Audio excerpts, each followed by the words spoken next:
7 محرم سے لے کر 10ویں محرم تک پانی کا ایک قطرہ بھی خیمہ حسین میں نہیں آیا. امام عالی مقام کی طرف پانی بالکل نہیں آیا.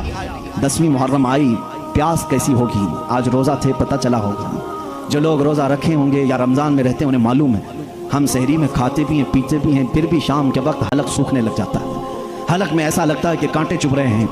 وہ اہل بیت کا گھرانہ جو مسلسل 3 دن سے پیاس برداشت کر رہا ہے, ان کے حلق میں کتنی سختیاں آ چکی ہوں گی, ان کا کیسا یہ امتحان تھا. اسی لیے کہا گیا ہے سر کٹانا گھر لٹانا کوئی ان سے سیکھ جائے, جان عالم ہو فدا اے خاندان اہل بیت. اہل بیت کا خاندان یہی انہی سے کوئی سیکھ سکتا ہے کہ فدائی کسے کہتے ہیں, جانی ساری کسے کہتے ہیں. عزیزان گرامی, 10ویں محرم آ چکی ہے. 10ویں محرم کو سب سے پہلے امام حسین یزیدیوں کو بلاتے ہیں اور ایک خطبہ دیتے ہیں. وہ آخری خطبہ تھا امام حسین کا. آپ نے اللہ کی حمد بیان کی, رسول کریم صلی اللہ علیہ وسلم کی تعریف. اس کے بعد کہا اے آنے والو تم سب کلمہ طیبہ پڑھتے ہو, رسول کریم صلی اللہ علیہ وسلم کی رسالت کا اقرار کرتے ہو, اور تم سب کو یہ معلوم ہے میں اسی رسول کی بیٹی کا بیٹا ہوں, میں صحابی رسول حیدر کرار کا بیٹا ہوں.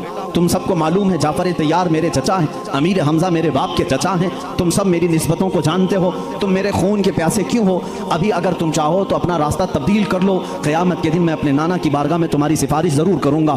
اس تقریر کا ان پر کچھ بھی اثر نہیں ہوا, کچھ بھی اثر نہیں ہوا. حر بن یزید 1000 کا لشکر لے کر پہلے سے آیا ہوا ہے. اس کے بعد عمر بن سعد 4000 کا لشکر لے کر آیا. پھر شمر نے 10000 کا لشکر اس میں ملایا, اور مزید لشکر ہوتے ہوئے 22000 کا لشکر ہوا. اس خطبے کو سنی انسنی کر دیا گیا. امام حسین رضی اللہ تعالیٰ عنہ کی طرف سب سے پہلے عمر بن سعد نے تیر چلایا. کہا جنگ کا بگل بج گیا. تو سب سے پہلے حر بن یزید صبح کے وقت عمر بن سعد کے پاس آیا اور کہا ارے کمبخت کیا تو جنگ کرنا چاہتا ہے, نواسہ رسول ہے وہ فاطمہ زہرا کا بیٹا ہے. عمر بن سعد سے کہا کیا حقیقت میں تو جنگ کرنا چاہتا ہے. عمر بن سعد نے کہا کیا کروں, یہ میری مجبوری, اگر نہ میں کروں تو میرے ہاتھ سے ایران کی حکومت چلی جائے گی, میرے ہاتھ سے ایران کی حکومت چلی جائے گی. حر بن یزید سب کو سمجھانے لگا, کوفیوں کو, تم سب کو معلوم ہے حسین نے جو خطبہ دیا یہ ہمارا اسلامی خطبہ ہے. ہم کیسے بھلا ایک مسلمان کو قتل کرنا ہمارے ہاں جائز نہیں, نواسے رسول کو کیسے قتل کریں.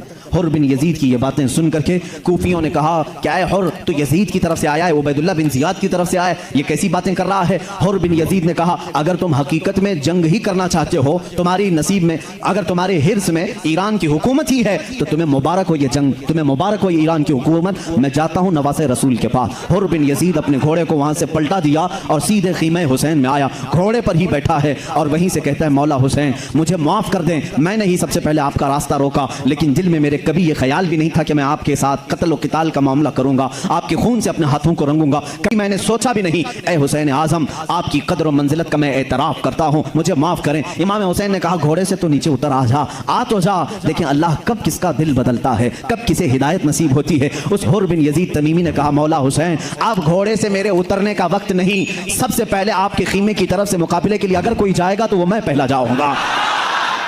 دشمن کے خیمے سے سپاہی کیسے پیدا ہوتا ہے یہ اسلام تمہیں بتائے گا کربلا کے میدان سے. آج میرا یقین ہے پورے لوگ آ جائیں مقابلے کے لیے, دیکھنا میرا مولا کب کس کا دل بدلتا ہے اور اس کی برچھی سب سے پہلے تمہاری طرف نکلے گی.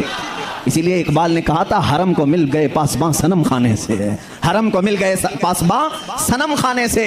بتوں کی جو پوجا کرتے تھے بعد میں دیکھا گیا ہے کہ وہ خانہ کعبہ کے محافظ بھی بن گئے ہیں. جو لوگ رسول کریم صلی اللہ علیہ وسلم کی کردار کشی کرتے تھے وہی دین متین کی حفاظت کرنے والے بھی بن گئے ہیں. عراق میں ایسا ہوا تھا, امام ابن حجر عسقلانی نے واقعہ لکھا ہے, تاتاریوں کے زمانے میں مسلمانوں کا قتل عام ہو گیا تھا.